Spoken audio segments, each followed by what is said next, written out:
Olá, companheiras, olá, companheiros, saudações petistas. Sejam muito bem-vindas e muito bem-vindos a mais uma edição do podcast Em Tempos de Guerra, a Esperança é Vermelha.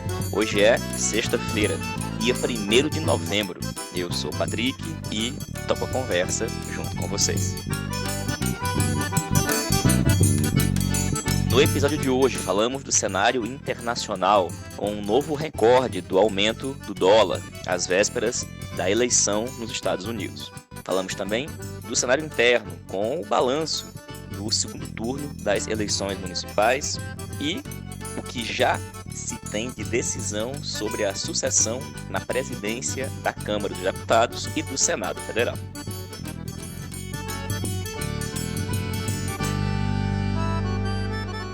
Pessoal, a gente começa a edição de hoje aqui falando dos Estados Unidos. Afinal de contas, faltam apenas 5 dias para a chamada Super Terça, próximo dia 5 de novembro, aonde quem ainda não votou poderá votar. Afinal de contas, o sistema eleitoral dos Estados Unidos é bastante diferente do nosso. Lá, as pessoas, além de ainda votar em papel, podem, por exemplo, votar pelo correio. Então, tem gente que já votou faz algum tempo. Mas na próxima terça-feira, dia 5, nós temos simultaneamente a eleição em diversos estados do país. Além disso, lá a eleição não é direta. Cada um dos 50 estados dos Estados Unidos elege uma quantidade X de delegados, de representantes. E são esses que vão decidir a eleição para a presidência da República. Ou seja, nós já vimos esse filme. Lá em 2016, por exemplo, Hillary Clinton teve a maioria dos votos populares, o voto direto. Mas isso não significou para ela uma maioria no colégio eleitoral. Quem obteve maioria foi Donald Trump. E nesse exato momento, nós temos, ao menos ao que indicam a maioria dos institutos de pesquisa, dos grandes meios de comunicação, um empate técnico. Ora com o Trump na frente, ora com a Câmara na frente, e a decisão está nos chamados estados pêndulos, aqueles estados que, ora, votam nos republicanos, ora, votam nos democratas, e que nesse exato momento, estão oscilando a cada momento. Vai ser decisivo o voto da população imigrante, da população negra, dos mais jovens. Mas analisar a conjuntura dos Estados Unidos é algo que carece de muito, mas muito cuidado, acuidade, e é por isso que, passada a eleição, a gente vai fazer uma edição do programa Antivírus falando desse assunto, então vamos convidar companheiros e companheiras para analisar esse resultado aqui no podcast da próxima semana. Mas fiquemos todos e todas em alerta. A eleição dos Estados Unidos, primeiro que, independentemente do resultado, tem implicações no Brasil e no mundo. Pode ou não ocorrer uma mudança na política externa dos Estados Unidos, mas seja lá qual mudança for, não vai ser no sentido de melhorar as circunstâncias atuais. Qualquer um dos dois, Trump ou a Kamala Harris, tem pretensões de acirrar a disputa e o conflito internacional para manter a hegemonia dos Estados Unidos, e isso implica mais guerras, mais conflitos, mais mortes. Sem falar, obviamente, nas questões econômicas, que nesse exato momento já dão sinais aqui no Brasil. E esse é o segundo tema aqui do podcast. Nós estamos nesse exato momento, nesse primeiro dia de novembro de 2024, com o dólar comercial na casa dos R$ 5,86. Ao que tudo indica, é o segundo maior valor histórico, nominalmente falando. Antes desse, é um dólar na casa dos R$ 6 no governo Bolsonaro, no começo da pandemia. E o fato é que o principal motivo é a dúvida que paira em todo mundo do que vai acontecer na próxima terça-feira. Ou seja, quem vai vencer as eleições dos Estados Unidos. E quem paga a conta da dúvida? O mundo. Um mundo que tem, em sua grande maioria, economias atreladas ao padrão dólar, nesse momento paga a conta da dúvida do que a maioria dos americanos, estadunidenses, vão fazer na próxima terça-feira. E aqui no Brasil, quem paga a conta em dobro ou muito mais do que isso é a classe trabalhadora, que, assim como a de lá, nesse momento, tem vivido condições muito difíceis. Mesmo que, falando em economia, nós tínhamos tido a notícia na última quarta-feira de que o Brasil está atingindo um patamar de desemprego que era o esperado, o desejado, o buscado, ou seja, 6,4% de taxa de desemprego é uma taxa muito boa. No entanto, a maioria dos empregos gerados, agora nesse trimestre final de 2024, é no setor de comércio e informalmente. Houve um crescimento na quantidade de pessoas empregadas com carteira assinada, também houve um crescimento no setor da indústria, mas o que mais cresceu foi o trabalhador do comércio informal. E a gente sabe o que isso significa. Significam pessoas sem direitos, sem proteção social e que estão indo para um caminho porque não encontraram um outro trabalho, um outro emprego formal, com carteira assinada, com direitos sociais, com proteção social. E o fato é que, com o dólar aumentando e com as pessoas em empregos precários, uberizados e informais, a satisfação da maioria das pessoas, em particular com o nosso governo, não está nas melhores. Pesquisa divulgada essa semana indica que o governo Lula segue tendo uma aprovação de quase 45%, entre 42% e 45% na margem de erro, mas que a insatisfação está quase em 40%, 38% a 39%. Existe uma parcela expressiva da classe trabalhadora que não está satisfeita. Afinal de contas, a vida continua muito dura e o preço do gás de cozinha, por exemplo, vai ser reajustado em 10% na próxima semana. O bujão vai ficar mais caro, a energia já ficou mais cara com a bandeira vermelha, que dizem que vai ser alterada brevemente para a bandeira amarela, mas o valor dos combustíveis e agora com o aumento do dólar, a gente tem sérias possibilidades de terminar esse ano de 2024 com alguns dados econômicos melhores, mas com a condição geral de vida da maioria do povo pior do que terminamos 2023. E é nesse contexto que não podemos deixar de falar sobre o resultado das eleições municipais do último domingo, não é verdade? Tivemos o resultado do segundo turno de 51 cidades. E o resultado que nós afirmamos aqui no podcast poderia ter contribuído para uma mudança na avaliação global das eleições, essa mudança positiva não aconteceu. Pelo contrário, nós tivemos uma segunda dose de derrotas na maioria das eleições país afora. E uma nova rodada de vitórias da direita, ou melhor dizendo, das direitas. Nós vimos uma vitória do Centrão, do PSD, do PP, do MDB, dos Republicanos. Mas também vimos vitórias importantes em algumas cidades estratégicas do bolsonarismo, que não foi o principal vitorioso porque não obteve a eleição de seus candidatos, mas em grande maioria eles tiveram muito voto. Disputaram, estavam no segundo turno em muitas cidades e obtiveram grandes votações. Mesmo que nós tenhamos visto em várias cidades uma disputa direita contra direita e que essa extrema-direita bolsonarista não tenha obtido a vitória eleitoral, não podemos falar que eles saíram politicamente derrotados. Afinal de contas, foram milhões de votos espalhados pelo país, dados em candidatos da extrema-direita. E ao passo que, infelizmente, nós não conseguimos realizar a reação necessária com a eleição de companheiros e companheiras do campo democrático, popular e de esquerda.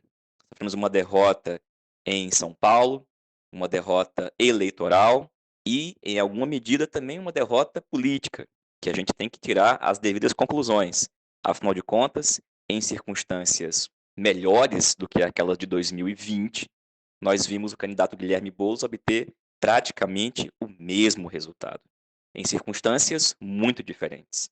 Antes no governo Bolsonaro, agora com o governo Lula, antes sem o PT apoiar, agora com o PT apoiando e com a Marta Suplicy de vice, antes com pouco recurso, agora com os maiores valores de campanhas municipais de 2024, e o fato é que nós não conseguimos derrotar o candidato do Tarcísio, do Bolsonaro, o Ricardo Nunes.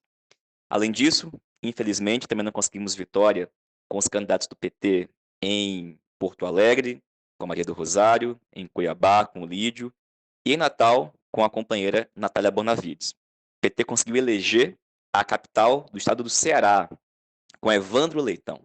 Uma vitória importante que deve ser celebrada, comemorada, mas da qual nós também temos que tirar as devidas consequências. Trata-se de um neopetista, de alguém que foi filiado ao PT para disputar estas eleições. E quem acompanhou a comemoração da vitória, apertadíssima, por pouco mais de 10 mil votos, deu para entender que a gente está falando de um cenário, no mínimo, diferente daquilo que o PT está acostumado. Razão pela qual nós temos aí semanas, pouco mais de um mês, para poder reunir as instâncias do partido, conversar, fazer balanças de avaliações, porque no comecinho de dezembro tem reunião do Diretório Nacional do PT. Uma reunião muito importante, porque provavelmente deve constar em sua pauta uma discussão sobre a eleição da próxima direção nacional do partido. Isso não está divulgado ainda, nós não temos a pauta dessa reunião, mas, ao que tudo indica, uma proposta ou alguma ideia deve surgir nessa reunião. E até lá, os militantes do PT, que vivenciaram no dia a dia, sentiram na pele o resultado das eleições, que viram os erros e equívocos sendo cometidos, mas também viram os acertos, precisam dar voz, precisam escrever, precisam falar o que aconteceu, para que nós não possamos permitir que leituras enviesadas, erradas, mentirosas do que aconteceu nesse processo eleitoral prevaleçam. Como, por exemplo, aquelas leituras de que o PT foi vitorioso, de que o PT cresceu e que o resultado foi bom para o PT e para a esquerda. É uma política de auto-engano que não pode prevalecer, sob pena de a gente pagar um preço muito, mas muito caro. E é por falar em análises corretas da realidade concreta que achamos por bem, na edição de hoje aqui do podcast, trazer a fala da companheira Natália Bonavides. A Natália foi candidata pelo PT a prefeita da cidade de Natal, no Rio Grande do Norte, e chegou aonde ninguém tinha conseguido chegar antes. Não só foi ao segundo turno, mas obteve uma votação histórica, emblemática, que merece muito ser comemorada. E, ao final da apuração, já sabendo do resultado, a companheira Natália Bonavides fez uma fala que a gente reproduz a partir de agora, porque toca em pontos fundamentais que em cada cidade desse nosso país seria importante que mais companheiros e mais companheiras também pudessem fazer. É a fala da Natália no domingo à noite, após o resultado da eleição, da apuração, que a gente escuta a partir de agora. Vocês podem estar estranhando eu estar com um sorriso no rosto. Afinal, a gente teve agora o resultado que não foi o que a gente queria, o que a gente desejava e sonhava. Mas eu estou muito orgulhosa desse processo que a gente construiu nessa campanha eleitoral. Aquilo contra o que a gente lutou foi mais do que uma candidatura. Na verdade, nós sabemos que houve um processo em Natal de muito abuso. Poder econômico, poder midiático, poder político. Isso a gente viu muito de perto. E mesmo com toda essa estrutura, buscando favorecer o outro lado, a gente conseguiu fazer com que a cidade se contagiasse com um sentimento muito bonito. Se contagiasse com um sentimento de esperança, se contagiasse com um sentimento de querer mudança. Eu comecei falando desses desafios que a gente enfrentou, porque é um fato dessa eleição, mas eu queria falar agora sobre política com P maiúsculo, sobre grande política, que foi isso. Eu queria falar de política, da grande política. Como eu estou orgulhosa do processo que a gente construiu em Natal nesses últimos meses. Eu estou muito orgulhosa porque eu sei, porque como vocês sabem, eu sou uma grande observadora da história, eu sei que processos políticos que envolvem um poderio do tamanho desse que a gente enfrentou, a gente só chega perto de conseguir vencê-los quando a gente tem um grande processo de mobilização popular. E vocês podem ter certeza que talvez quem estava com toda essa estrutura na mão não esperava Boa noite, que Liz. fossem Você quase acompanha a programação da Jovem 180 Pan mil Eu preciso fazer alguns agradecimentos. Primeiro a vocês que estão aqui. Esse feito, embora eu tenha dado o rosto a ele só foi possível porque ele foi um sonho coletivo. Ele só foi possível porque ele foi um projeto em comum que a gente teve.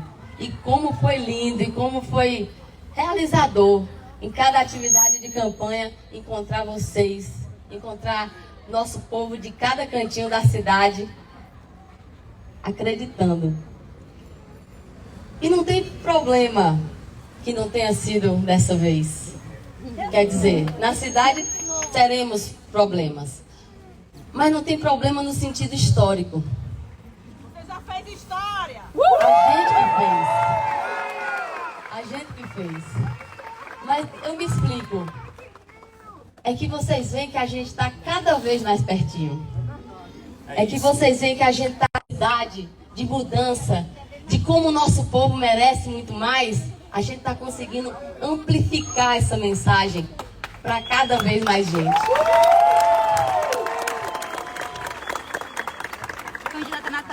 Deputada Natália Bonavides, nesse momento, falando sobre o segundo resultado, né? Eu quero a ajuda dessa lista, que eu tenho medo de esquecer. E também a esperança realmente alguns dos agradecimentos que eu queria fazer agora. Eu queria agradecer a nossa governadora Fátima, que está aqui com a gente. Militante, que estava junto da gente nas caminhadas. Vem cá, meu Clay. Não vai dar para você subir isso na cadeira aqui, mas fica aqui mais do meu lado. Eu queria fazer um agradecimento muito especial ao meu Clay, porque ele aceitou o meu convite e a gente viveu um processo muito bonito junto do nosso povo. Eu fiquei muito feliz, companheiro, de ter você ao meu lado nessa caminhada. Fiquei muito orgulhosa, assim, do que a gente conseguiu fazer nessa campanha. E eu tenho certeza que a gente ainda vai fazer muita coisa junto. Faço tudo novamente, como preciso agora. Eu queria agradecer aos companheiros, às companheiras que foram candidatos para vereador, que representaram também o nosso projeto na cidade. Uma salva de palmas para essa companheirada. Eu peço licença para agradecer aqui de todo o coração ao Partido dos Trabalhadores de Natal. Eu estou aqui com o companheiro Chico, com a companheira Brisa, com a companheira Isolda, com a companheira Samanda. Mas eu queria pedir licença para agradecer o companheiro Daniel Valença. Mas eu quero pedir licença aos meus companheiros de partido para agradecer a todos vocês em nome da presidenta Divaneide e do deputado federal Fernando Mineiro. Esses dois, Diva e Mineiro, podem ter certeza, eles são os símbolos do nunca fiquei sozinha nessa campanha.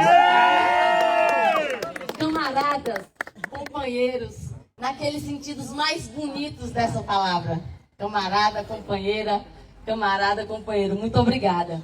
E aproveitando que eu agradeci ao PT, eu queria agradecer aqui aos companheiros e companheiras de vários outros partidos que caminharam junto com a gente, que fizeram as caminhadas junto com a gente, que tem muitos e muitas deles aqui agora com a gente. Foi uma aliança muito bonita entre partidos que, embora pensassem diferentes em um aspecto ou outro, acreditavam nessa potencialidade da nossa cidade, de como a nossa cidade merece mais e segue merecendo. E por isso a gente fez essa campanha tão bonita. Eu preciso pedir para vocês uma salva de palmas para essas turmas que eu vou dizer aqui. Para a companheirada das bandeiras, os dançarinos das bandeiras, a produtora dos programas de TV, a equipe de redes, a companheirada da inteligência de dados, ao marketing, a finança, os pobres mal pegaram na atividade de rua porque tinha que ficar aqui dentro.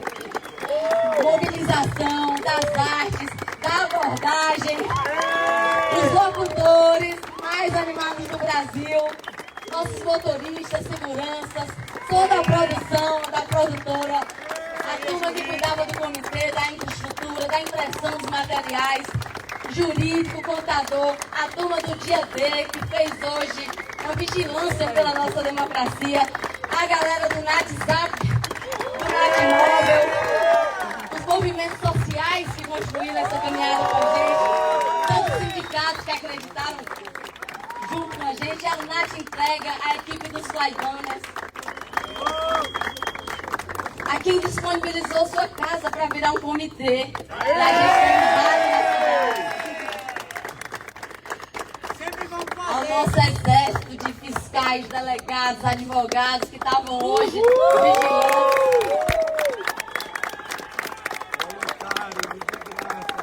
A todo mundo que suou por causa dessa campanha, que ficou um pouquinho sem dormir por causa dessa campanha, que sentiu emoção, frio na barriga, junto com a gente nessa campanha.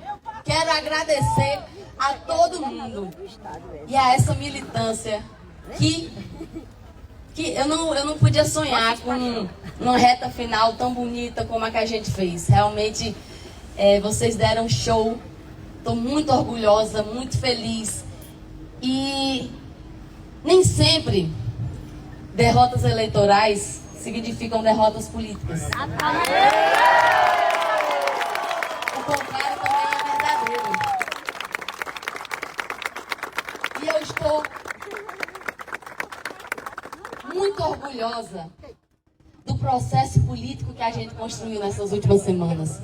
Porque não foi um processo só de campanha, foi um processo de mobilização popular, foi um processo de diálogo com o povo, daquele jeito que a gente acredita mesmo que é a forma mais correta de fazer política, de construir política pública, de sonhar, pensar com um programa de governo. Não tem nenhum jeito que seja mais certo do que esse, junto do povo. E a gente fez desse jeito, a gente fez respeitando o nosso povo, a gente fez se engajando naqueles problemas que tem feito a maior parte do nosso povo sofrer.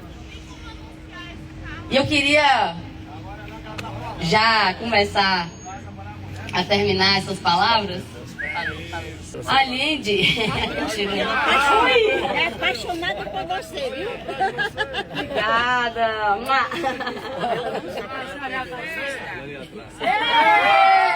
Olha por aqui, Selva.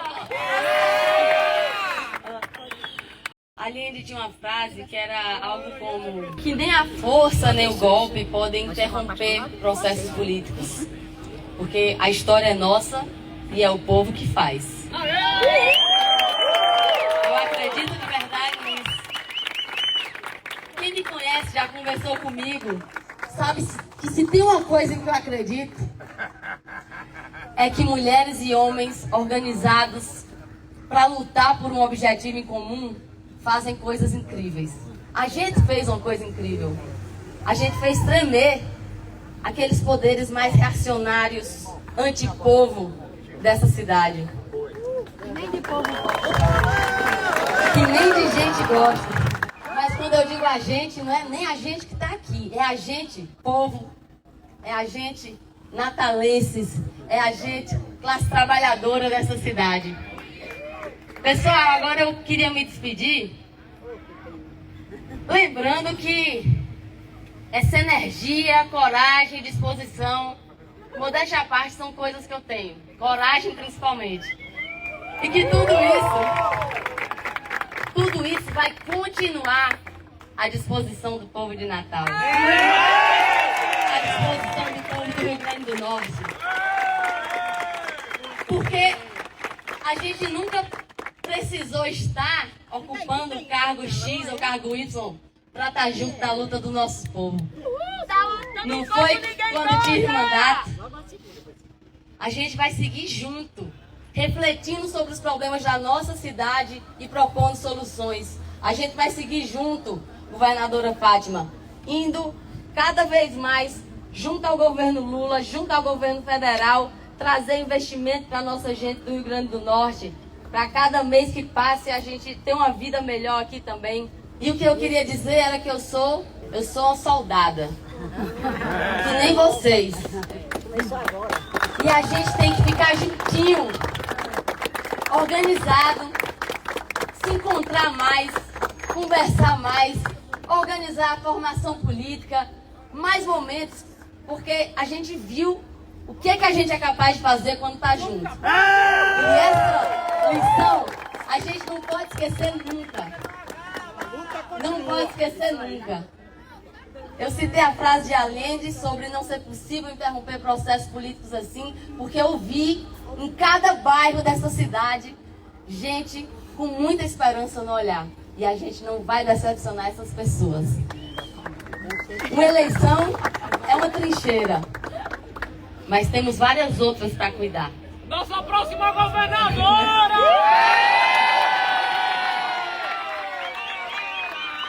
Trabalho de base, mobilização política, a disputa de ideias e a defesa do nosso povo sempre. A defesa do nosso povo sempre. Obrigada, Natal! Estou muito orgulhosa do que a gente construiu. Parabéns! Vamos embora, que a história é nossa e o povo é quem escreve. Obrigada, obrigada, obrigada. Até a vitória sempre. Viva a nossa cidade. Viva o povo de Natal. Viva a classe trabalhadora de Natal. Viva a esperança.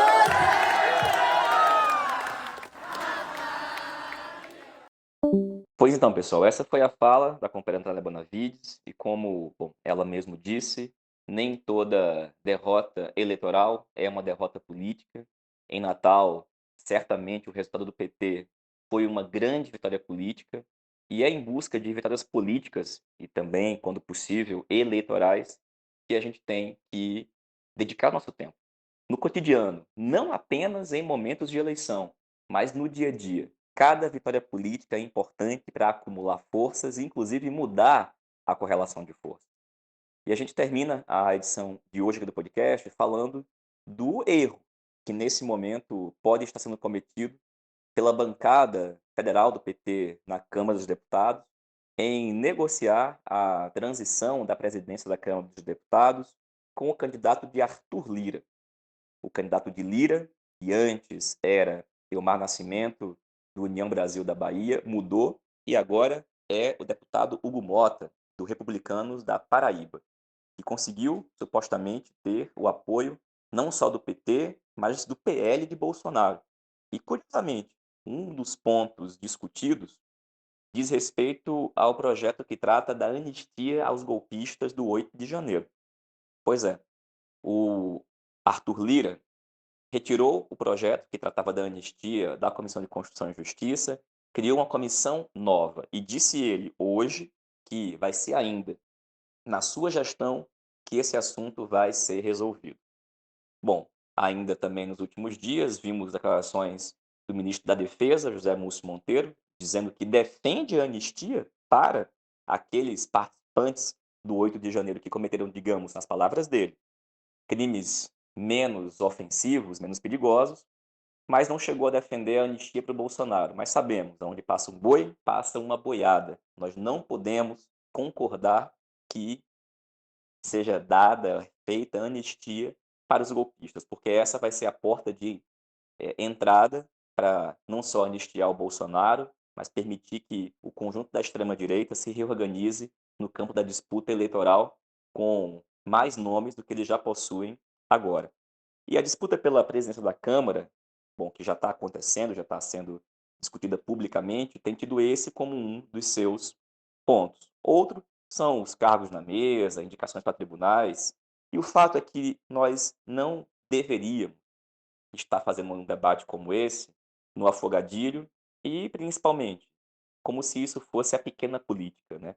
Discutindo o futuro de quem acabamos de ver tem o objetivo de transformar o nosso presidencialismo num presidencialismo capturado, sequestrado. Na verdade, tem ambições de nós termos uma situação de semipresidencialismo ou semiparlamentarismo e nós endossarmos os movimentos desse sujeito, que é o Arthur Lira, apoiando o seu candidato. Há tempo para discutir e é um debate que tem que ser feito também publicamente sob pena de mais uma vez, como ocorreu nas últimas 2 eleições, esse assunto ser colocado de lado e depois o preço a ser pago ser muito, mas muito caro. A gente encerra a edição de hoje aqui do podcast falando que neste domingo, dia 3, tem reunião da Executiva Nacional da Tendência Política de Articulação de Esquerda.